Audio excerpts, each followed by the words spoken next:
Hello, Southwest Louisiana, and welcome back to This has been good. This has been a good run. and happy holidays, happy New Year's. Mentioning New Year's, this year we plan to be very, very, very informative and very active out into the community. So when you see this, vote out in the community, please come and show us some love, right? But without further ado, I want to introduce a very brilliant licensed / relationship banker, AKA my lovely wife, Krista Chevis. And the reason she's on the show is because, you know, guys, it's the New Year's, and the most important thing for me in the New Year's is budgeting. Yes. Especially us as impacted people, I feel that we have a certain kind of overstanding about when the New Year's is around. We like to spoil ourselves, you know, and it's probably and it's probably due to us.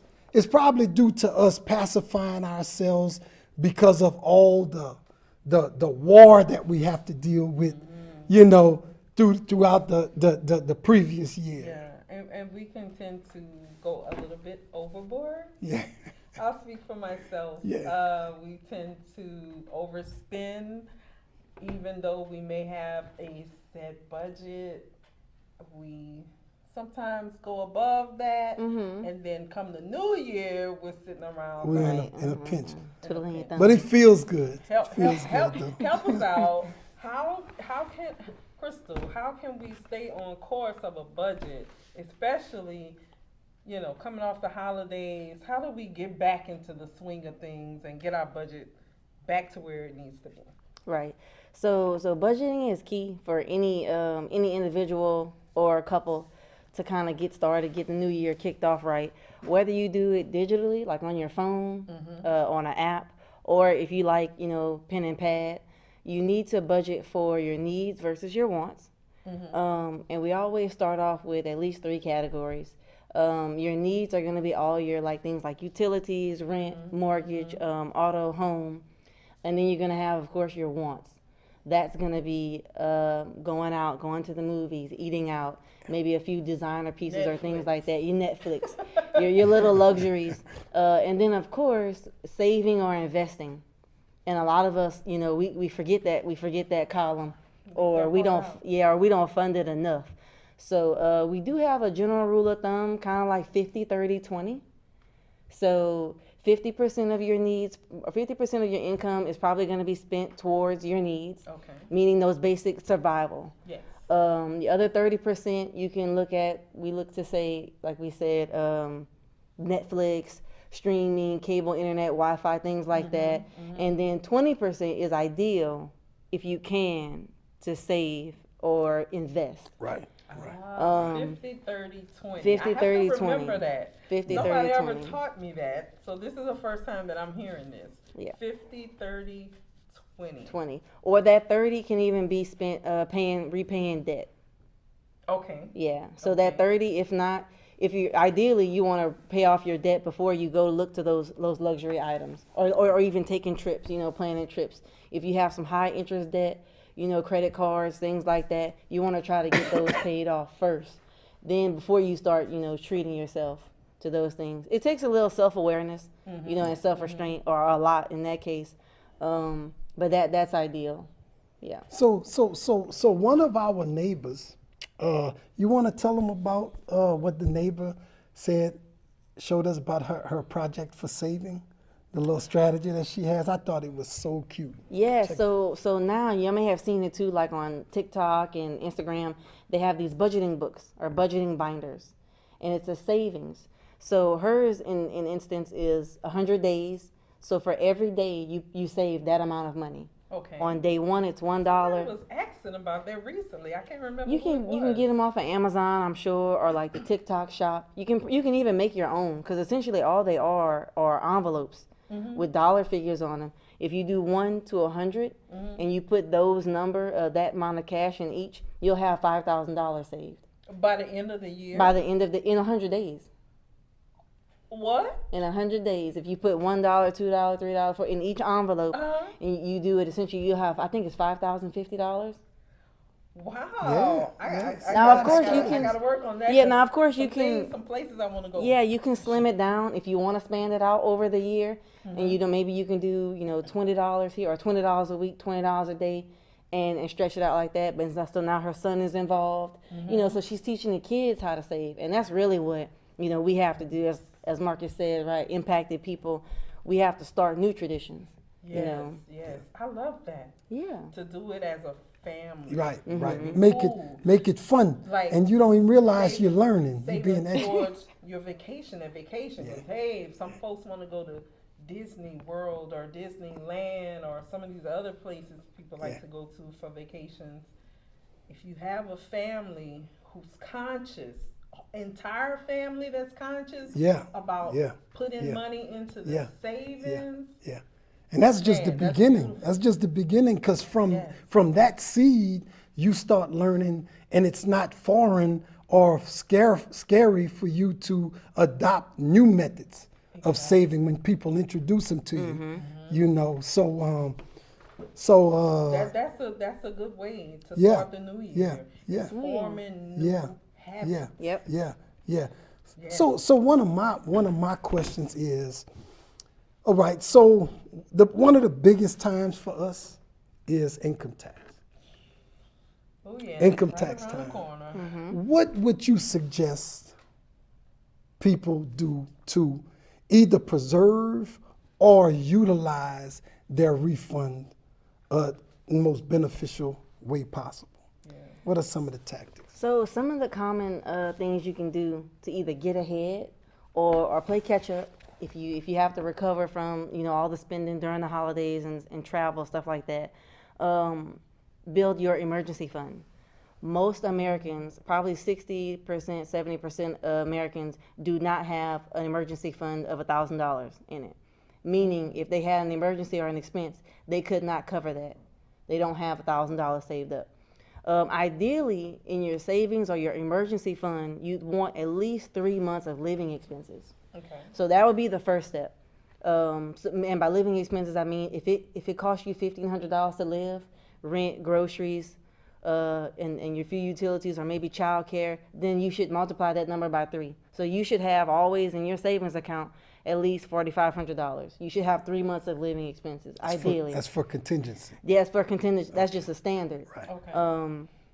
Next, once you have that, look at any debt. Like I said, I keep going back to the debt. Any high interest debt. We all have it. Yes, We all have and credit card debt is not bad, but if it's especially with inflation, Right. So Right. recently, rates have gone up. A lot of people aren't even aware that their credit card rates may have gone up. They receive letters in the mail. If you don't read the mail or if you don't check your electronic notifications, the average consumer credit card rate right now is like 25 to 30%.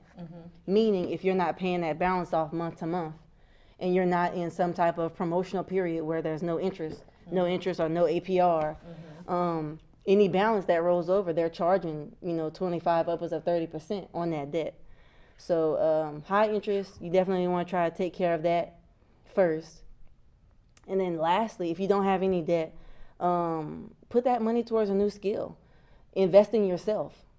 If you don't want to invest, directly, a lot of people are looking into Acorns, Stash. These are new apps out there that are helping you invest very small.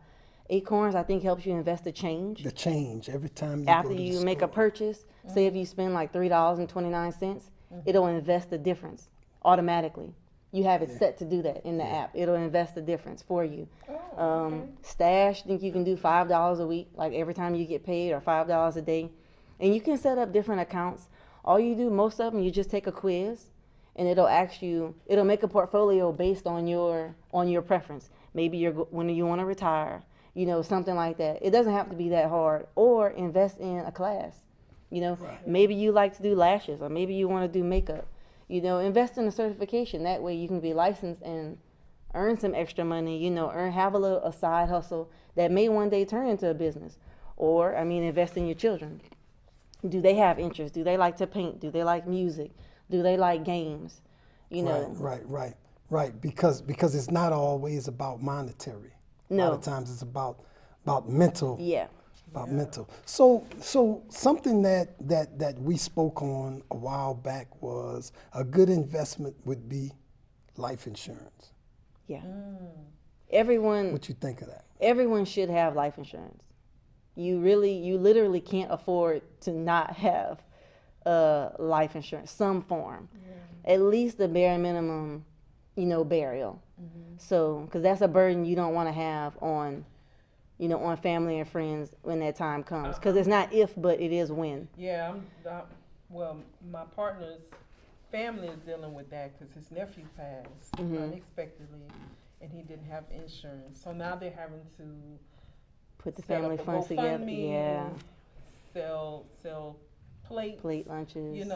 and so yeah, Along with dealing with the grief, along with that, with grieving, now you have to worry about, you have to turn into, like you say, you have to turn into a fundraiser.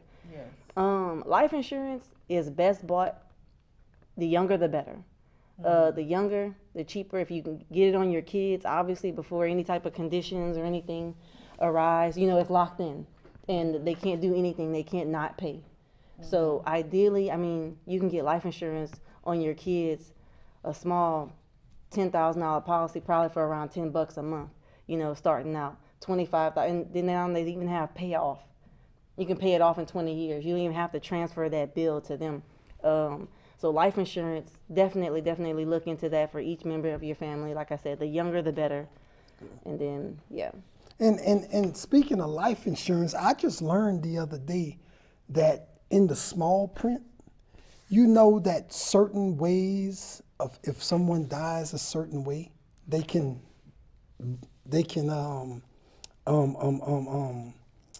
Not pay or not get paid the life insurance or money they'll they- refund yeah. they'll I refund the had premium. no idea that. Yeah, they'll refund the premium. They won't pay the death benefit, but they will refund the premium. I had no idea that, man. So, So we just have to ask- really be careful all the way around. the And board, man. ask your agent, ask your insurance representative if you are, concerned. Like, what are some common things that they may not pay for? Like, if that individual suicides, Or- if they pass while committing a committing crime. a crime. Yeah. A lot of life insurance companies won't, they won't disperse the death benefit. Most of the times they'll refund the premium, meaning they'll refund you've paid they'll on refund what you've paid. So if your family has paid $2,000-3,000, so far on a $25,000 or $50,000 policy, Yeah, if that's that all person you were get. to die in one of those situations, they would just refund the $2,000-3,000, which is still not enough. right, But it's better than nothing. But it's not what you signed up for. right. So, yeah. right. Definitely ask those questions. Yeah, hmm that's good to know. That's good to know. Well, thank you so much. You're so Krista. welcome. We gotta have you back because I know you are just this money magnet. She can help us with getting some money to us in this new year. Thank you so much for dropping by. Y'all are see so you welcome. again. Well, she's a We'll see member. you She's again. a definite member, so Yeah, we gotta have her we'll back see on her the again. show. We gotta have you. Okay. Sounds good. Thank you. Bye bye. All right. All right. Samika, so you are currently working on a campaign here at I am. Votes. Could you let people know what it's about and how they can get involved? Sure, yes. Okay, so vote. We are campaigning against Senate Bill 2, known as Act 3 and Amendment 3. Okay? All right. So the purpose of this campaign is to fight against the bill which is seeking to try juveniles 17 and younger, as young as 13, mind you, as adults. Yes. So Yeah, I remember when that was Right. passed. it was passed, yeah, unfortunately. Because we had people making phone calls, sending emails, and things like that. Right. And this bill has passed. Yes. Wow. Now it passed for them to put it on the ballot. On the ballot, Which is March 29th, March 29th. and it will be Amendment 3. Amendment 3. Yes. Yes. So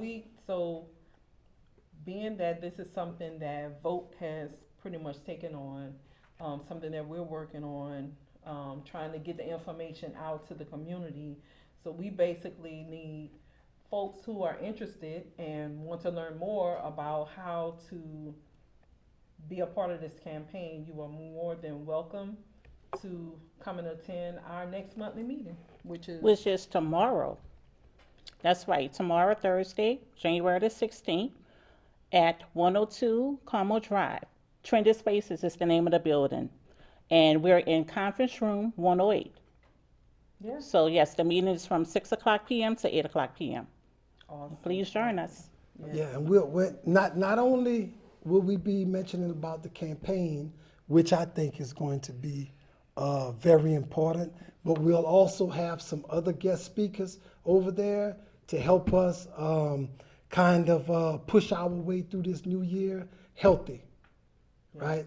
So thank you guys for joining us with this episode. It was a blast as always. We love you guys, and no surrender. No retreat.